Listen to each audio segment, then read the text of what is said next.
hope everyone is doing awesome. So today on our motivation segment, I'll be talking about what is really hindering you from moving forward. On our last motivation segment, we spoke about our vision, how our vision is blurred, how our vision is probably not in focus, not really looking at the bigger picture, and how much potential we have. And today I want to talk about what is it that is really hindering you from being all that you can be. Now, psychologists say that people learn from in different ways, right? And our behavior is patterned based on our learning experience.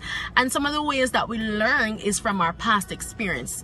And I know sometimes we may not really think about it, but our past experiences really affect how is it that we are able to move forward in life. Now, let's say that you had an experience where you were walking on X road and you were robbed, right? Or you met in an accident on a particular road. You associate that negative experience of being robbed or meeting in an accident with that particular road. Now, because of that, what happens is that you're not able to move past that experience because you have associated that negative experience with that particular location, and as such you probably don't want to go back on that road, don't want to drive on that road, whatever the case might be. Because of that, you have formed in your mind a particular schema about this particular road. Now, if you were to examine your life and some of the things or some of the ways you react to certain situations, you'll see that it is coming from something in your past. Now, I'm just going to share a little bit of my experience with you.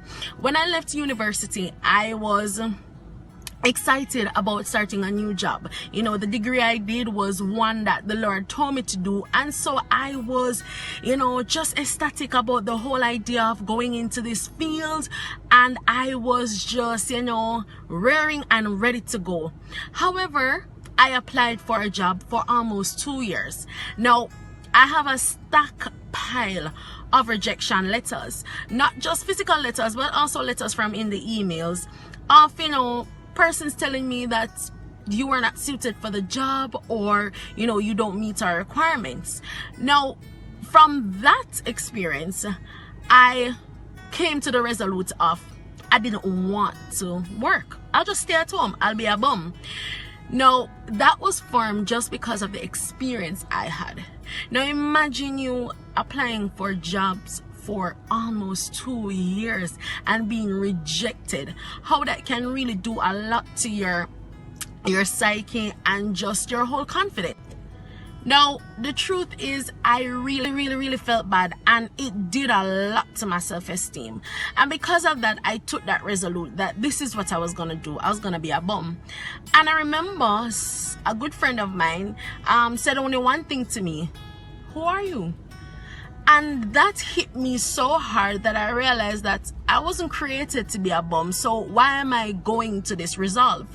Now, I want to encourage someone listening today that even though you may have a lot of rejection letters, a lot of times when you've been looked over, sidetracked, not given the opportunity that you really wanted, that it does not mean that you are not destined for greatness, or there's nothing bright lying in your future. It just means that you will have a little bit of snag in the journey, and you should still press and keep going. Now, even though I got all those rejection letters, at the end of the day, I still kept going. And finally, I hit a job.